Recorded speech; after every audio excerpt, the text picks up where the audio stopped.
Lección número 2 para el 13 de enero del 2018. Lo veo, lo quiero, lo tengo. Versículo de memoria. El que fue sembrado entre espinos, este es el que oye la palabra, pero el afán de este siglo y el engaño de las riquezas ahogan la palabra y se hace infructuosa. Mateo 13:22. La lección de esta semana en realidad gira en torno a esta parábola del sembrador. Jesucristo presentó esta parábola precisamente para poder hacer que los hombres se disuadieran de la idea de buscar el dinero.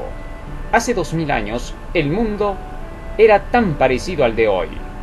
La gente estaba buscando el dinero, corrían tras el materialismo, corrían tras el consumismo. Roma se había convertido entonces en la primera potencia mundial, de tal manera que todo el mundo solamente buscaba a través de este imperio el poder obtener grandes riquezas. Prácticamente toda la zona de Roma hasta Jerusalén se había convertido en un mercado. Todo era compra y venta. La moneda era una moneda especial para todo el imperio y debía de ser reconocida con la inscripción del César. De esta manera, es como en ese tiempo la gente creía que el dinero lo era todo. Pensaban que el no tener dinero era ser un don nadie. De tal manera llegaron a pensar tanto en el dinero que se perdieron de vista las cosas espirituales. El reino de Dios parecía lejos. A casi nadie le importaba ya si Dios iba a establecer un reino o no. Todos querían hacer su reino en la tierra. Pensar en no hacer dinero en ese tiempo era prácticamente locura. Pero en medio de todo eso Jesucristo llegó y dio un mensaje que contradecía todos los ideales de prosperidad mundana. El mismo diablo había tentado a Jesús en la tercera tentación, declarando que él era el dueño prácticamente de toda la tierra, que en sus manos estaba el dinero, que en sus manos estaba el poder. A decir verdad, casi todo eso en realidad, a ojos de los hombres, estaba en manos de Satanás. Y el diablo le ofreció a Jesucristo diciendo: todo esto te daré si postrado me adoras.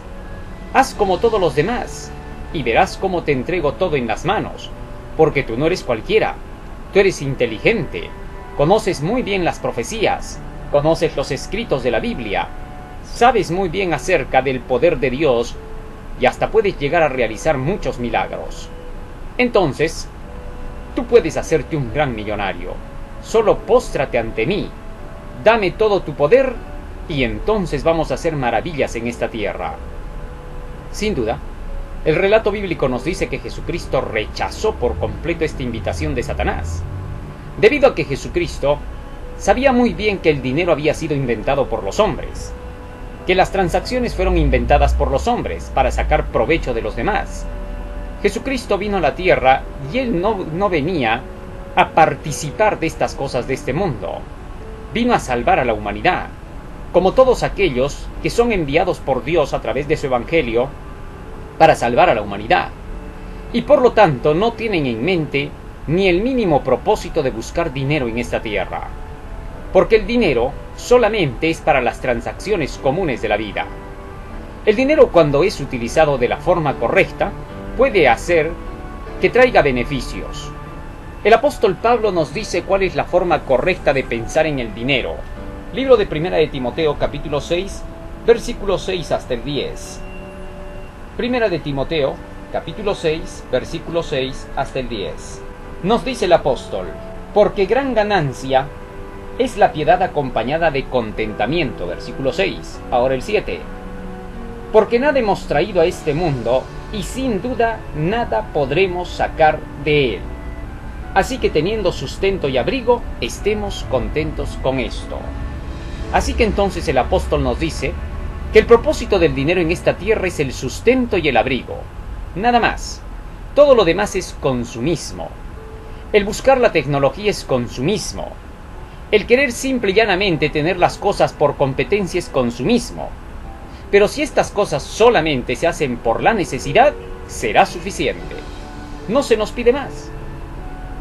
Pero en tiempos de Jesucristo, el materialismo había llevado a tal punto a la gente que la gente se había vuelto consumista.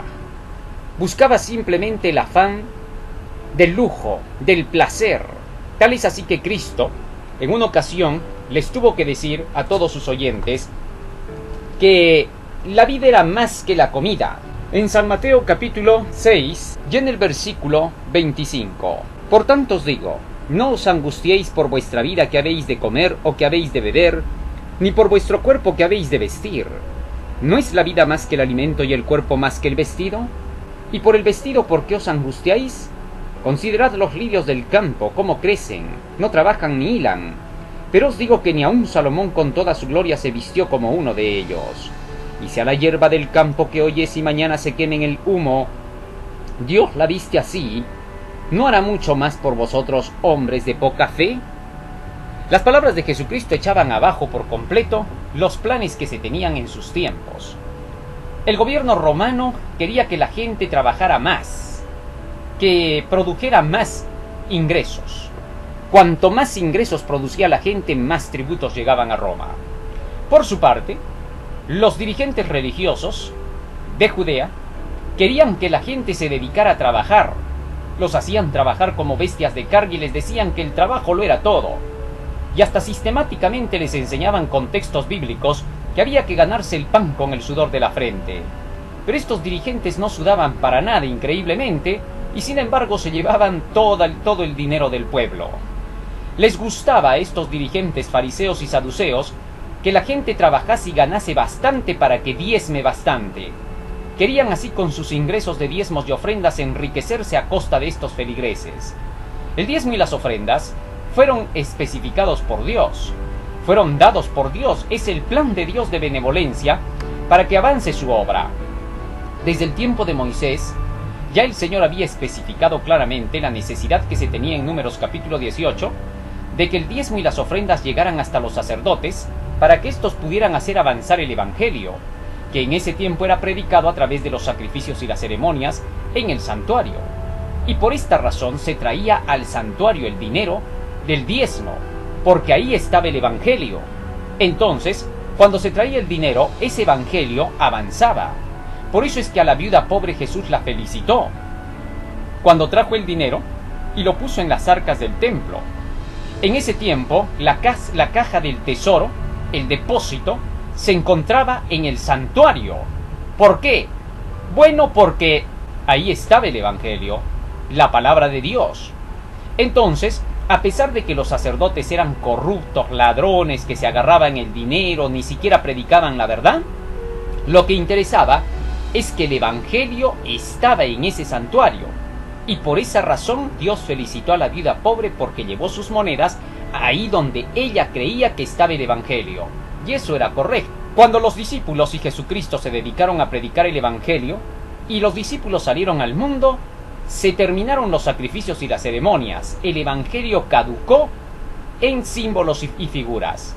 Y ahora el Evangelio sería predicado a través de hombres que llevarían el Evangelio escogidos por Dios y llamados por Dios y que ya no pertenecían al ministerio sacerdotal.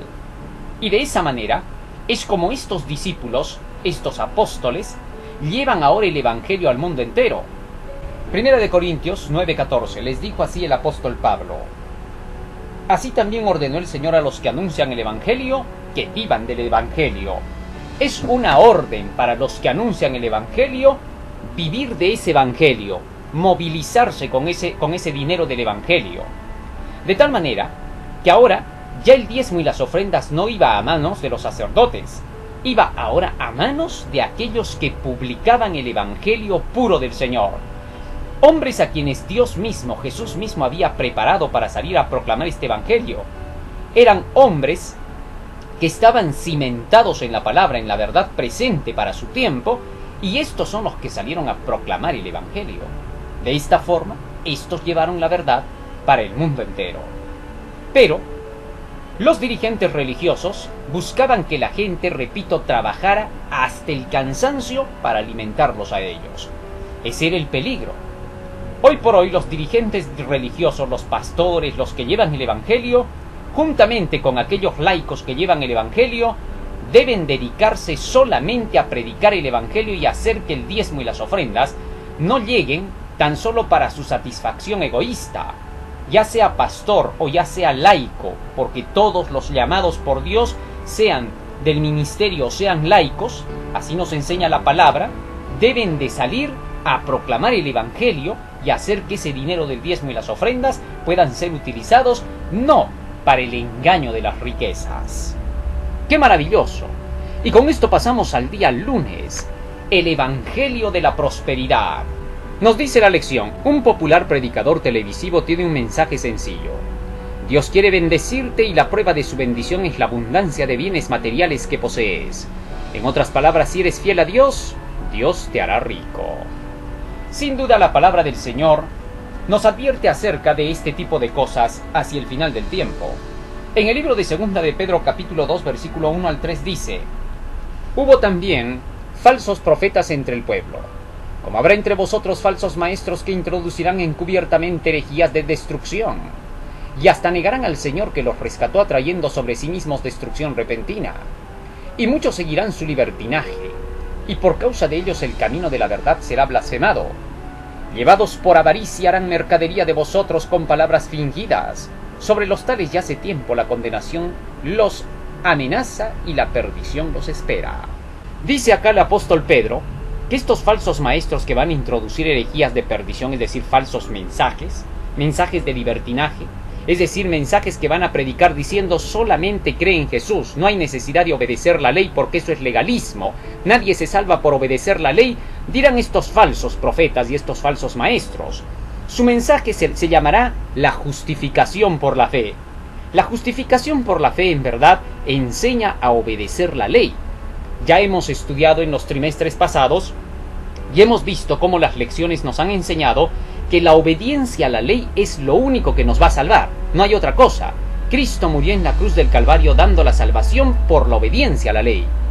No hay nadie que llegue al cielo sin obedecer la ley, eso es un imposible. Cristo le dijo al maestro de la ley: ¿qué está escrito en la ley? ¿Cómo lees? No hay otro camino para la salvación. Pero estos falsos maestros dicen que van a meter su libertinaje. Vale decir, enseñar a no obedecer la ley, o a decir cuando menos que obedecer la ley no te salva. Eso es peligroso decir, porque eso es mentira, eso es antibíblico. Entonces el espíritu del anticristo es el que declara eso. Y dice que esta gentecita por avaricia hará mercadería de vosotros. Ese es el evangelio de la prosperidad. Muchos pastores se han levantado en diversas iglesias a nivel mundial y hasta dentro del pueblo del Señor, que eso es lo que más aterroriza, y que enseñan que ya no necesitamos obedecer la ley para salvarnos, porque con eso se logra que la gente comience a pagar, a dar dinero para salvarse. Unos piensan que donar los va a salvar, otros piensan que devolver el diezmo los va a salvar, y hasta llegan a pensar que aunque no sean fieles en todos los demás mandamientos, pero devuelven el diezmo, ya por eso son fieles a Dios. Eso es peligroso hacerle creer a la gente. El que se devuelve el diezmo no te hace fiel a Dios. Si devuelves el diezmo y cumples con todo lo demás de la ley, entonces recién podemos decir tu fidelidad se prueba devolviendo el diezmo. No hay otra forma, pero le quieren hacer creer a la gente que por devolver el diezmo ya es fiel, y estos están comprando prácticamente la salvación. Eso se llama simonía, robo sistemático. ¡Qué interesante! Así entonces hay que tener cuidado con ese llamado evangelio de la prosperidad. Los movimientos evangélicos en su mayoría son los que llevan ese evangelio de la prosperidad. Y descaradamente estos pastores salen a través de televisión, de los medios de comunicación, el internet, y vienen diciéndole al pueblo: tienes que devolverle a Dios el diezmo si quieres que te haga rico, porque por su pobreza Él nos hizo ricos. Es increíble. O sea, Jesús viene a dar el ejemplo de ser pobre, de desprenderse de las cosas de este mundo para poder compartirlas con los necesitados y llevar así el evangelio al mundo entero, gastar el dinero en la predicación del evangelio. Da ese ejemplo, pero resulta que había sido para que se enriquezcan sus seguidores. ¿Dónde está eso escrito? Mi reino no es de este mundo, dijo Jesucristo. Muchos pastores se engañan en sus iglesias y hasta dentro del pueblo del Señor se ha visto muchas veces a hombres que se levantan que solamente predican del diezmo, son expertos en predicar mayordomía, pero no son nada expertos en predicar el evangelio de los 3 ángeles. y dicen que tienen el Espíritu Santo. Aparentan piedad, parecen tan tranquilitos, pero son lobos vestidos de ovejas. No nos dejemos engañar, porque Cristo advirtió a su pueblo, no fuera del pueblo: guardaos de los hombres, de estos que vienen a vosotros vestidos de ovejas, pero por dentro son lobos rapaces. San Mateo 7, 16 al 21. Así que reconozcámoslos. Y esto nos lleva al día lunes, visión espiritual borrosa. Cuando nosotros no estamos siguiendo el camino del Señor como debe de ser, entonces cualquier locura del mundo nos va a atraer y nos va a alejar del camino de Dios. Y ahí entra a tallar la parábola del sembrador, con la que hemos iniciado prácticamente la lección y en la que se basa nuestro versículo de memoria. Jesucristo contó una parábola acerca de cómo las riquezas pueden ser peligrosas. San Mateo capítulo 13, Jesús contó acerca de un sembrador que salió a sembrar y parte de su semilla cayó entre el camino. Otra parte cayó entre pedregales, otra parte cayó entre los espinos, pero otra parte cayó en buena tierra. Y declarando eso, Jesucristo explicó lo siguiente, San Mateo capítulo 13, versículo 18. Oíd pues vosotros la parábola del sembrador, versículo 19. Cuando alguno oye la palabra del reino y no la entiende, viene el malo y arrebata lo que le fue sembrado en el corazón. Este es el que fue sembrado junto al camino. Cuando el evangelio es predicado a personas en quienes todavía su corazón no está removido, ese es el primer punto que hay que entender. Para que pueda el evangelio pegar, la semilla pegar en el corazón del hombre, el corazón primero tiene que ser quebrantado. Quebrantamiento significa romper, abrir, quebrar. Así, cuando Jesucristo habla de la buena tierra donde cayó la semilla, se está refiriendo a la tierra que estaba preparada para recibir la semilla. Juan el Bautista vino predicando las profecías, anunciando que Jesucristo llegaría y que traería en su mano un hacha para poder cortar lo que no servía. Cuando este evangelio llegó a las personas, se compungieron de corazón. Entonces se dieron cuenta de que todas estas locuras del mundo los estaban arrastrando a la ceguera, a la miopía. Ya no podían ver la realidad, solo veían lo que sus ojos físicos veían, vale decir, ¿qué cosa? Las riquezas de este mundo, el engrandecerse. Entonces, por esa razón, esa miopía espiritual, al no dejarlos ver, necesitó del colirio. El evangelio que trajo Juan el Bautista les abrió los ojos a todos sus oyentes. Y habiendo ahora visto la realidad, buscaban la vida eterna con ansias. Y fue entonces cuando Jesucristo declaró: parte de la semilla cayó en buena tierra. Pero esta primera, que cayó en el camino, era de la gente que escuchaba a la volada el mensaje, pero que no había tenido jamás el mensaje profético que despertara su corazón para tener que aceptarla. Jesucristo podía predicar los mensajes más bellos de toda la tierra, pero la gente que a él no lo escuchaba, porque es obvio que no lo escuchaba, ya que aquí Jesús está presentando que hay que parte de la semilla que cae en el camino y se la llevan las aves, es porque él mismo veía eso. Entonces, esta gente era que no había escuchado el mensaje profético de Juan. Entonces todo el evangelio adornado que Jesucristo les presentaba no servía para nada, porque no hacía efecto en esos corazones. Por eso era necesario que primero hubieran tenido que escuchar al profeta. Los que escucharon al profeta entendían lo que Jesús decía y lo seguían. Pero Jesús sigue mencionando, versículo 20, el que fue sembrado en pedregales es el que oye la palabra y al momento la recibe con gozo, pero no tiene raíz en sí, sino que es de corta duración, pues al venir la aflicción o la persecución por causa de la palabra, luego tropieza. Ahora aquí el Señor está presentando el hecho de que cuando se siembra la palabra en el corazón de una persona, en un oyente que está entre pedregales, es aquel que recibe con gozo lo que Jesús enseñaba.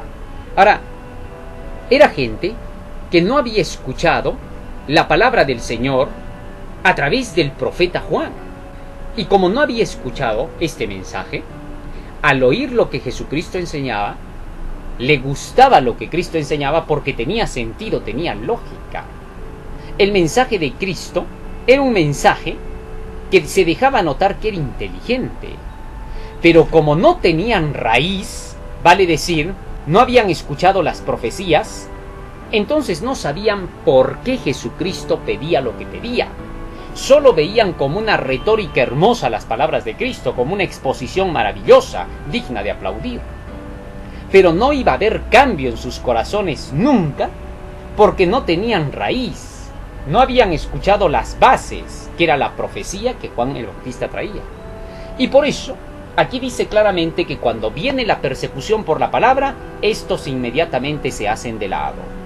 Cuando el mensajero solamente predica mensajes de amor, misericordia, todo es amor, hay que amarse los unos a los otros, todo eso, cuando lo predica, pero no tiene la raíz de la profecía, en vano predica, pierde su tiempo, porque por un momento la gente se alegra, le gusta cuando suena el mensaje, pero cuando viene la persecución por causa de la palabra, es aborrecido por sus familiares, es echado de su trabajo, le falta el dinero, ya no hay que comer en la casa, entonces en medio de esas tribulaciones, el cristiano, que solo se gozó por un rato, renuncia y se va a buscar las cosas de este mundo porque dice, tampoco pues por la iglesia me voy a matar.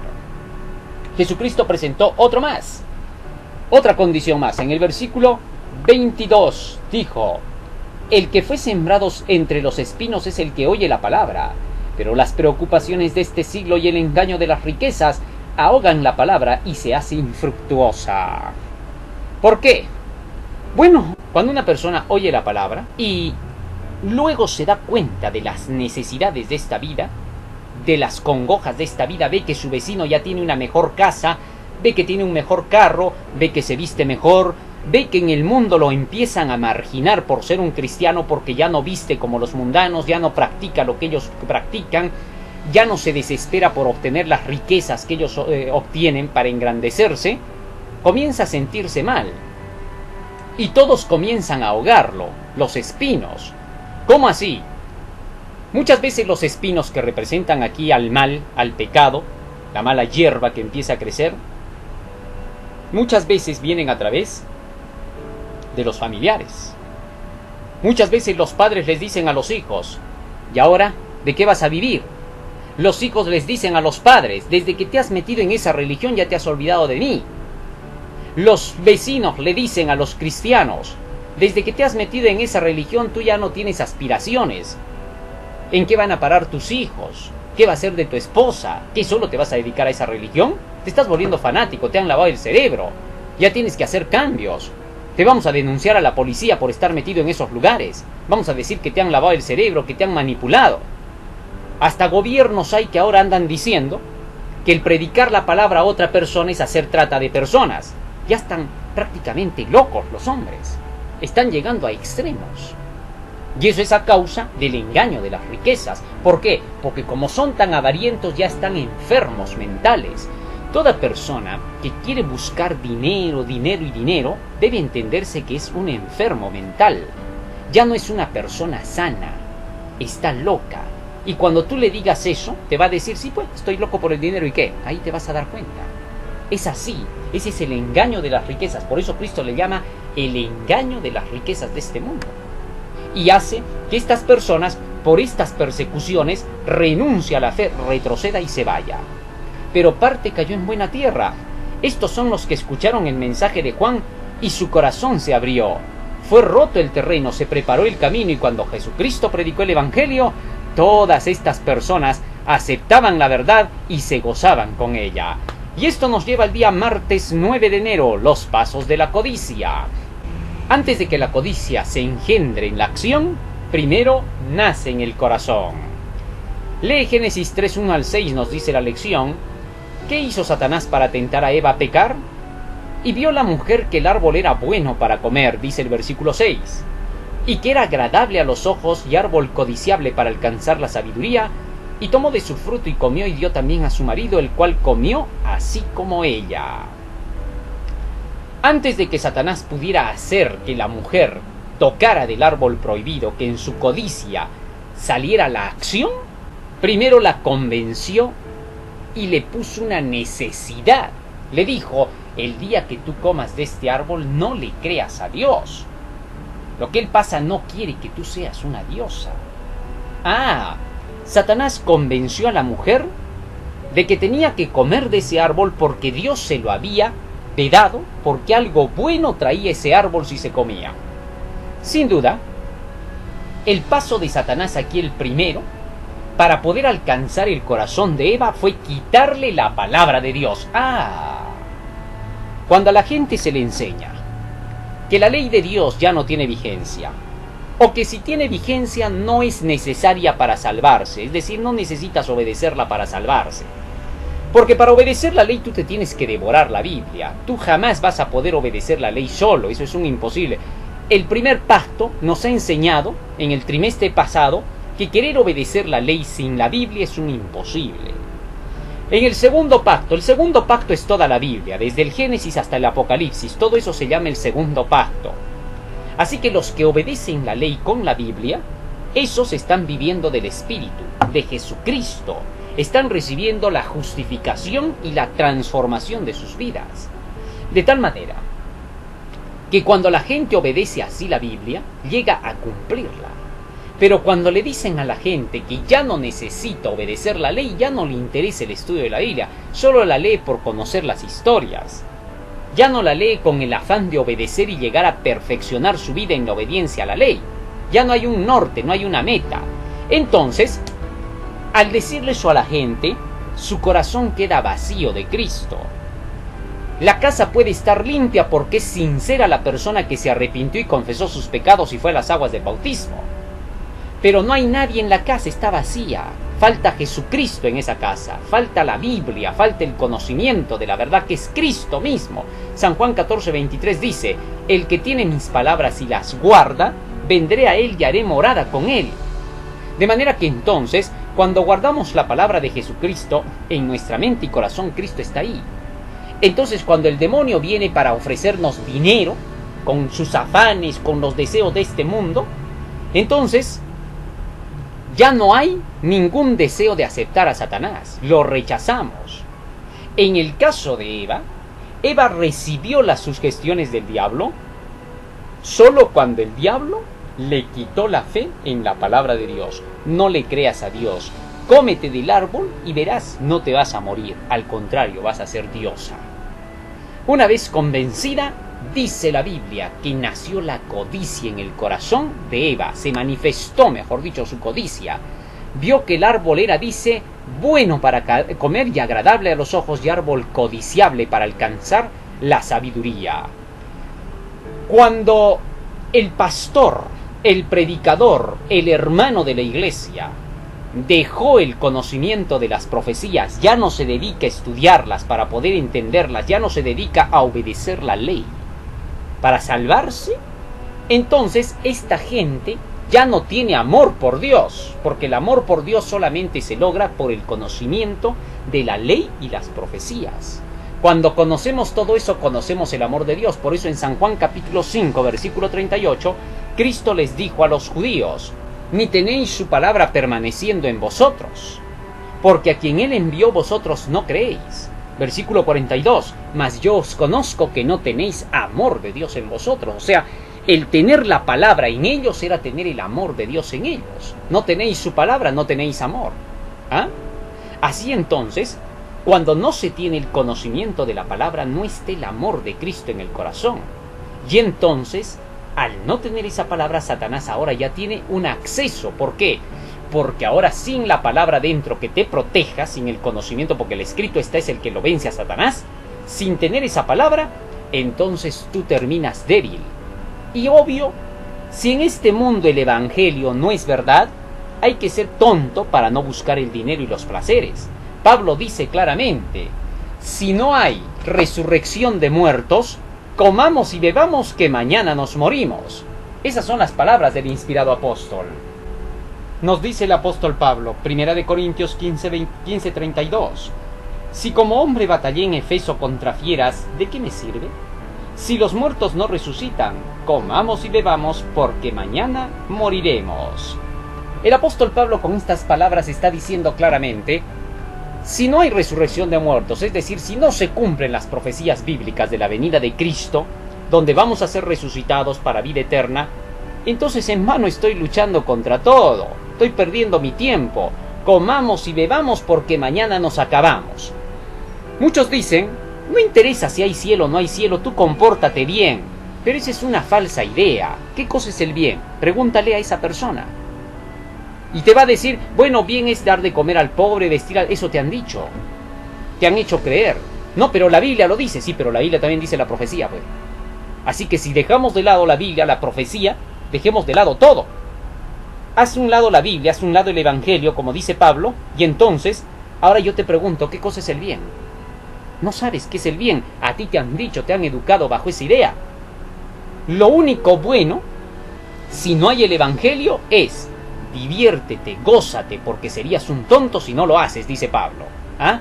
¿Por qué? Porque ese es el mejor bien que te puedes hacer. Sácale provecho a tu vida. ¿Por qué?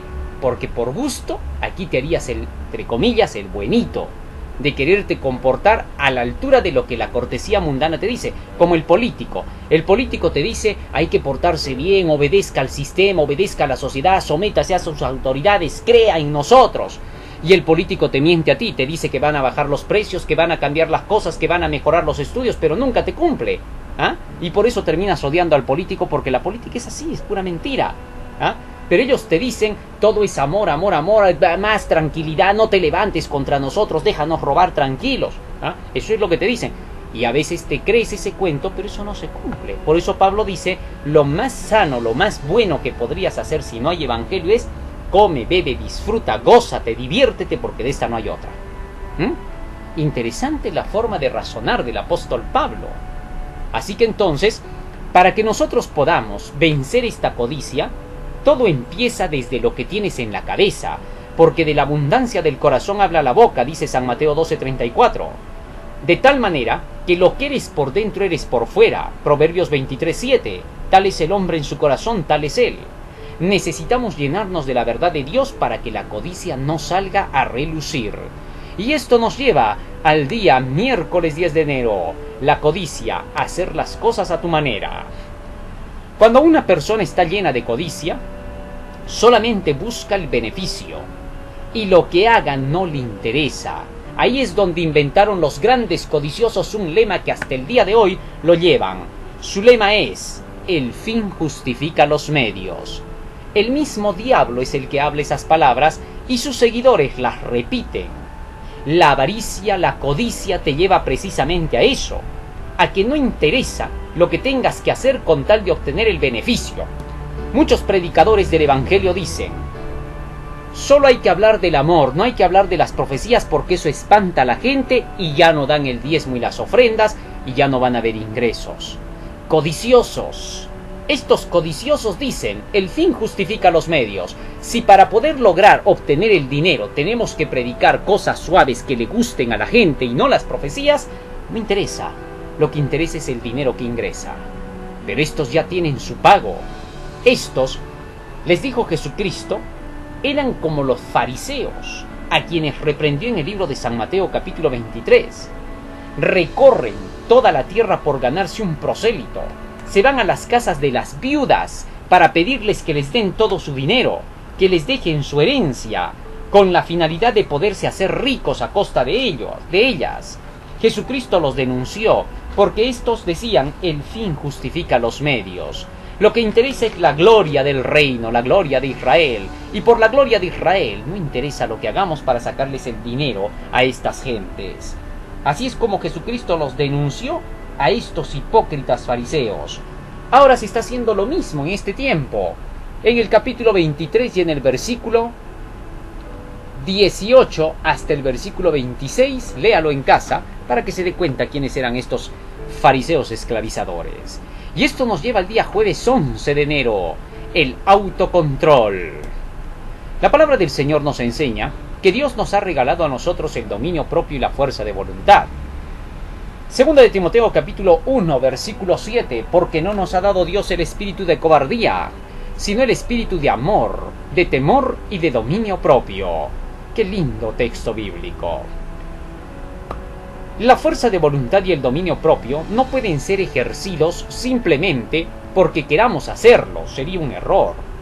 Muchas veces se les enseña en los colegios a los pobres niños diciendo, niños, ustedes con su autoestima lo logran todo. La autoestima, el ejercicio de la fuerza de voluntad.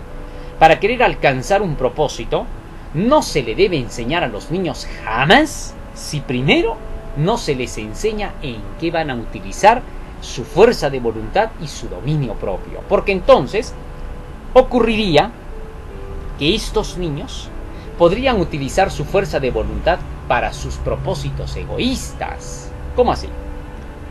Si a un niño se le dice tú lo puedes todo, el niño va a querer dominar a los demás y va a ejercer su fuerza de voluntad para pisotear a los demás, para creerse un dios sobre los demás, y pronto va a ser un delincuente. Puede llegar a ser presidente y delincuente, puede llegar a ser congresista, delincuente, puede llegar a ser un médico, delincuente, puede llegar a ser un juez, delincuente, puede llegar a ser un pastor, delincuente. Es increíble. Puede llegar a alcanzar esos niveles altos dentro de la sociedad siendo un delincuente. Nunca lo vamos a saber hasta que se manifieste por sus obras. Así es como vemos ahora muchos que están gobernando el mundo, muchos que gobiernan dentro de las naciones, las ciudades, muchos que gobiernan en las iglesias. ¿Tan solo por qué?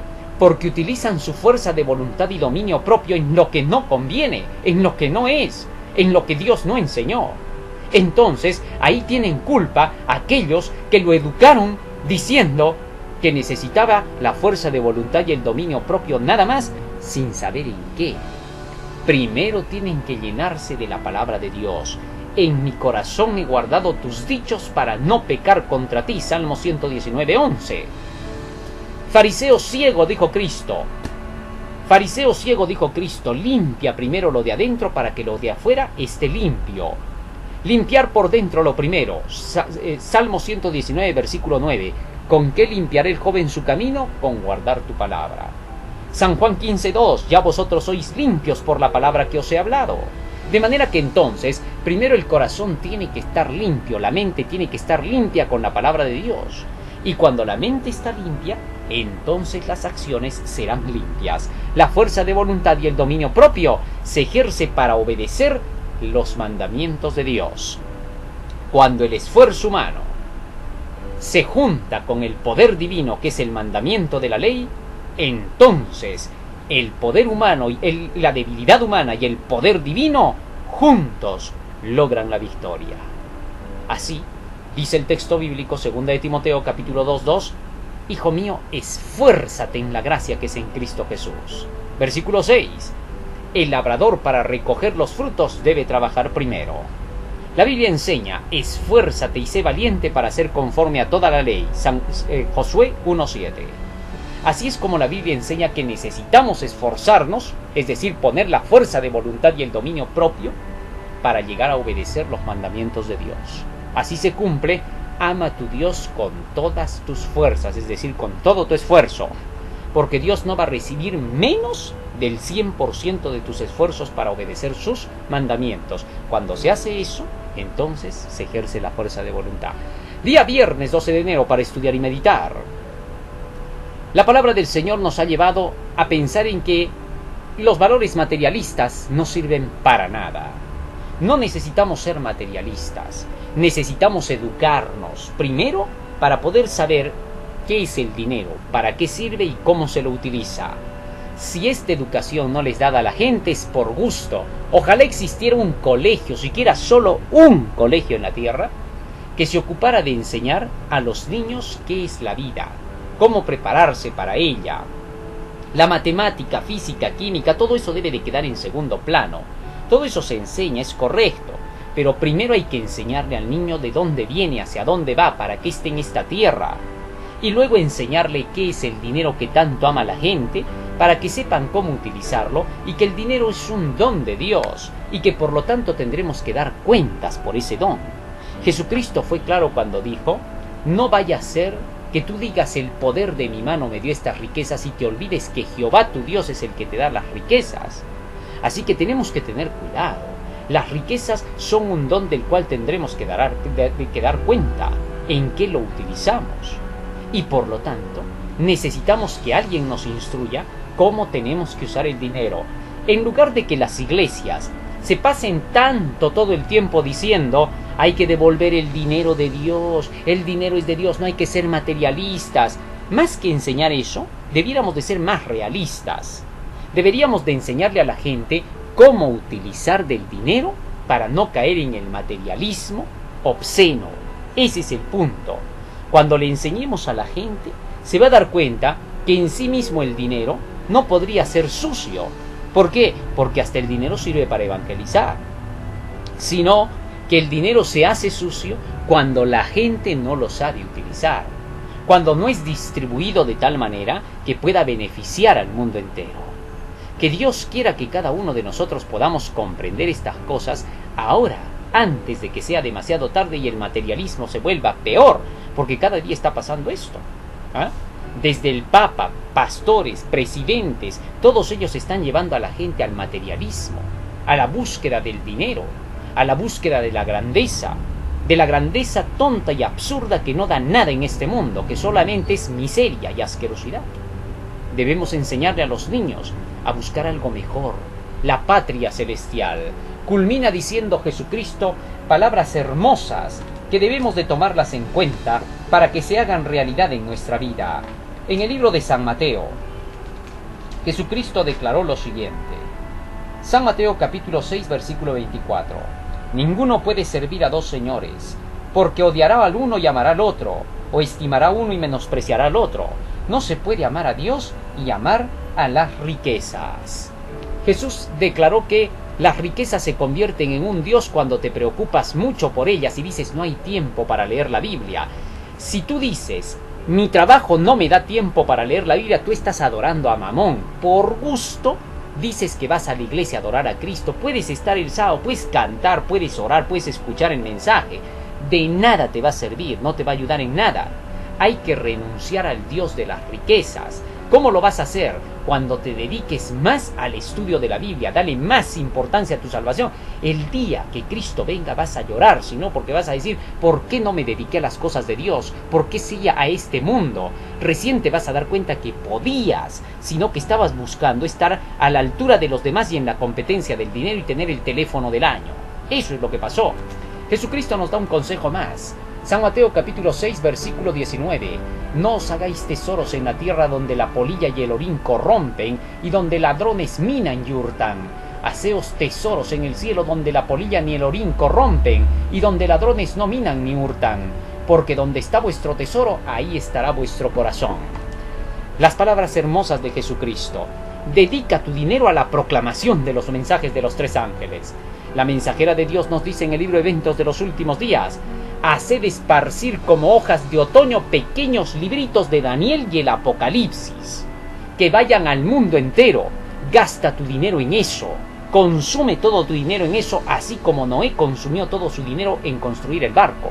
Y luego de eso pasó el diluvio y ¿quién se quedó dueño de la tierra? Noé con su familia. O sea que invirtió bien, perfectamente. Invierte igual, invierte en la predicación del evangelio. No en hombres codiciosos de esta tierra, no en aquellos que simplemente te piden tu dinero diciendo diezmo y ofrendas, pero no se utilizan para la obra. Eso no significa que no hay que devolver el diezmo y la ofrenda. Estoy queriendo decir con esto que se devuelven los diezmos y las ofrendas para el avance de la obra. Que tu pastor predique de Daniel y el Apocalipsis, exígele. Tú estás en la calidad de exigir, él no. Él no te puede decir a ti lo que hay que predicar. Tú tienes que decirle a él qué dice el espíritu de profecía y la Biblia que hay que predicar para este tiempo, Daniel y el Apocalipsis, para que la gente se prepare para la segunda venida de Cristo. Es sorprendente. El Papa llega a muchos lugares y cómo le dan la bienvenida con tanta alegría, se gastan millones. En varios países se han gastado 30, 40, 50 millones de dólares para su llegada. Ahora va a llegar al país de Perú y allí se va a gastar más de 30 millones de dólares para su llegada. ¿Cuánto estás gastando tú para la llegada de tu maestro? Estas iglesias populares gastan para la llegada de sus líderes. ¿Tú cuánto gastas para la llegada de tu líder Jesús?